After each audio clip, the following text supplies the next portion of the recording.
So once that you have the idea of how a system works, it's a set of the repetition of an input, process, output.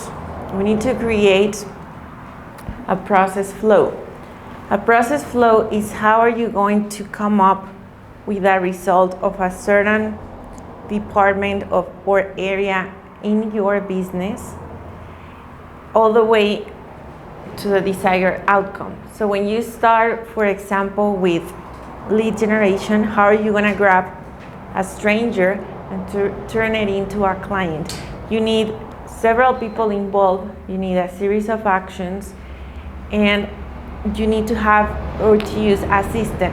So in this video, we are going to do the process flow of lead generation.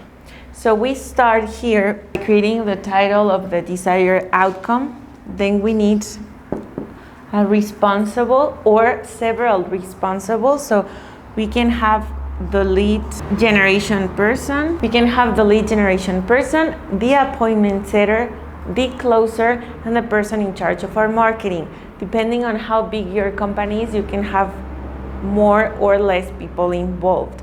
So from the purpose of this exercise, I will do lead generation, appointment setter, and closer. So 3 people. Now we will create, you can do this on a spreadsheet in Excel. So you write 4 columns: input, process, output, input, process, output, and system. Okay, and let me explain you how it works. Input is what's the initial activity or how it is right now. Let's say you get a lead. So someone subscribes to your YouTube channel or to your website or message you on LinkedIn or whatever. That is the input, a lead. Okay, so you have here, have the lead. Now what is the process? Let's say that you want to add the lead to your CRM.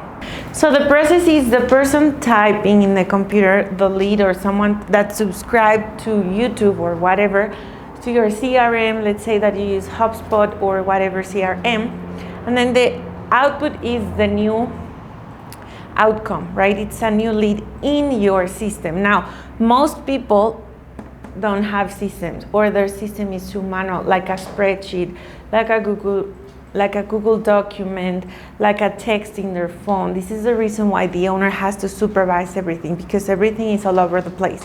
Now, in the column that says system, we want to start relying on tools and technology that can make our life easier, like a CRM. When I talk about CRMs, there are hundreds and thousands of systems that you can use.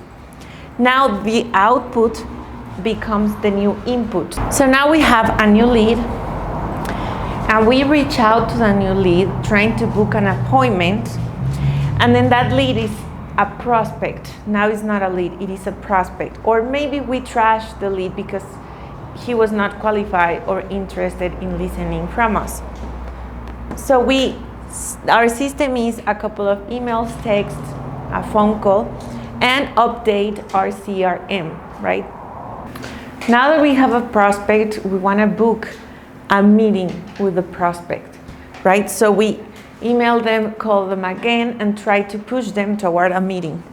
And now we have a new meeting. What's our system? We can use Zoom, we can do in-person meetings, we can do a phone meeting, and we update always our CRM. Now this part now becomes the role of the appointment setter. So the first person only does step number 1, the appointment setter does steps number 2 and 3, and then the closer is the person who is going to close the prospect into a client. Now this is the end of this small process flow. You have a client. So obviously you have your own way of doing your systems. You've been in business for a while. If you have another system that works for you, another way of doing this, if you want to suggest me or recommend me CRMs or ERPs, or if you want to add something extra to this video, I would love to hear your comments. Remember always that we have free resources below, and remember also to subscribe to my channel. You send them the invoice, you make sure that they make the payment, you update your CRM. Now is the turn of the people inside operations, the workers, the contractors, or whoever is that it's going to deliver what you sold. So now you turn this sales process into operation process and then into finance. So can you see how everything is connected in a business? How the input turn, process turn, and output is someone else's new input. How each person, how this is how you start to create a diagram and the profile of a person inside your company, because you start to add the system that each person needs to manage and know how to use. You start to detail the process that each person has to do. So each person is involved in several parts of a certain process.